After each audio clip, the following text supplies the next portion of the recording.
আসসালামু আলাইকুম, সবাইকে শুভ সন্ধ্যা। কেমন আছেন সবাই? আজ আপনাদের সাথে শেয়ার করব চিকেন আর ভেজিটেবল দিয়ে তৈরি ভীষণ মজাদার হেলদি একটা স্যান্ডউইচ তৈরির রেসিপি। এই রেসিপিটি বাড়ির ছোট বড় সবাই, বিশেষ করে বাচ্চাদের ভীষণ পছন্দ হবে, কথা দিয়েছি। এখানে আমি 1 কাপ পরিমাণ চিকেন নিয়েছি। চিকেনগুলোকে ছোট ছোট টুকরো করে আমি গরম পানিতে 5 থেকে 7 মিনিটের মতো সেদ্ধ করে নেব। আমার চিকেনগুলো সেদ্ধ হয়ে গেছে, এখন এক এক করে তুলে নিচ্ছি। একটু ঠান্ডা করে আমি চিকেনগুলোকে হাতের সাহায্যে এভাবে ছোট ছোট করে ছিঁড়ে নেব। আপনারা চাইলে কেউ ছুরি দিয়ে কেটেও নিতে পারেন। আমার করা হয়ে গেছে। এবার আমি একটা ফ্রাই প্যানে 2 টেবিল চামচ ঘি দিয়ে দিচ্ছি। আপনারা ঘিয়ের পরিবর্তে কেউ বাটার অথবা তেলও কিন্তু ব্যবহার করতে পারেন। এবার আমি দিয়ে দিচ্ছি 1 চা চামচ পরিমাণ রসুন বাটা আর দিয়ে দিচ্ছি 1 চা চামচ পরিমাণ আদা বাটা। এবার আমি এটাকে হালকা নেড়ে চেড়ে চিকেনগুলোকে মিশিয়ে দেবো এর সাথে। চিকেনগুলোকে একটু নাড়াচাড়া করে এটার সাথে আমি আরও কিছু উপকরণ অ্যাড করব। এবার আমি দিয়ে দিচ্ছি খুবই সামান্য পরিমাণে লবণ, একটু শুকনো মরিচের গুঁড়ো আর খুব সামান্য পরিমাণে গোলমরিচের গুঁড়ো। আপনারা এক্ষেত্রে চাইলে কেউ শুকনো মরিচের গুঁড়োটা নাও দিতে পারেন, যেহেতু বাচ্চাদের জন্যই আসলে এটা তৈরি করা। একটু নেড়ে চেড়ে আমি চিকেনগুলোকে নামিয়ে নিলাম। এখানে আমি নিয়েছি একটা গাজর, একটা টমেটো, একটা শসা। আপনারা চাইলে কিন্তু অন্য কোনো সবজি দিয়েও এই স্যান্ডউইচটা তৈরি করতে পারেন। তো আমি এক এক করে সবগুলো সবজিকে কুচি কুচি করে কেটে নিচ্ছি। এখানে আমার পুরোটা দরকার হবে না, আমি মোটামুটি 3টা সবজিকে 1/4 কাপ পরিমাণ ব্যবহার করব। এবার আমি কেটে নিচ্ছি একটা লেবু। এবার সবগুলো উপকরণকে আমি এক এক করে মিশিয়ে দিচ্ছি।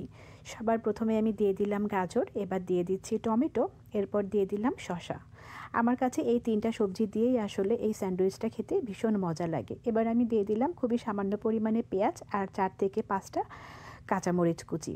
এরপর আমি ভেজে রাখা চিকেনগুলোকে দিয়ে দিলাম। এবার দিয়ে দিচ্ছি খুবই সামান্য পরিমাণে লবণ, একটু চাট মশলা আর খুব সামান্য পরিমাণে গোলমরিচের গুঁড়ো। তো মোটামুটি আমার সব উপকরণ দেওয়া হয়ে গেছে। এবার আমি দিয়ে দিলাম মোটামুটি 1 টেবিল চামচ পরিমাণ লেবুর রস। এবার আমি দিয়ে দিচ্ছি 4 টেবিল চামচ পরিমাণ র্যাঞ্চ সস। এই র্যাঞ্চ সসটা আসলে আমার বাচ্চাদের আমার ভীষণ পছন্দের, এ কারণে আমি সবসময় এই সসটাই ব্যবহার করি। তো সবগুলো উপকরণের সাথে আমি সসটাকে খুব ভালো করে মিশিয়ে একপাশে রেখে দিয়েছি। এবার আমি ব্রেডগুলোকে চারপাশ থেকে কেটে নিচ্ছি।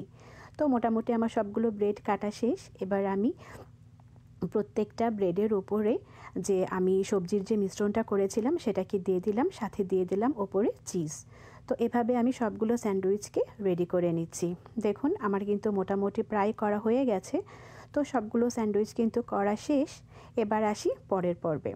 এবার আমি ফ্রাই প্যানে 1 টেবিল চামচ পরিমাণ ঘি দিয়ে দিলাম। ঘিটা মোটামুটি গরম হয়ে গেলে আমি স্যান্ডউইচগুলোকে এক এক করে খুবই হালকা পরিমাণে ভেজে নেব। খুব বেশি ভাজার দরকার নেই, এটা শুধুমাত্র সবজিগুলোর সাথে চিজটা গলে যাবে, মিশে যাবে, এ কারণেই করা। আপনারা চাইলে কিন্তু এটা নাও করতে পারেন। দেখুন আমার স্যান্ডউইচ কিন্তু রেডি। তো আমার রেসিপিটি কেমন লাগলো অবশ্যই আমাকে জানাবেন, আর যদি ভালো লেগে থাকে বাড়িতে একবার হলেও ট্রাই করবেন। আবার কথা হবে অন্য কোনো ভিডিওতে অন্য কোনো রেসিপি নিয়ে। সবাই ভালো থাকবেন।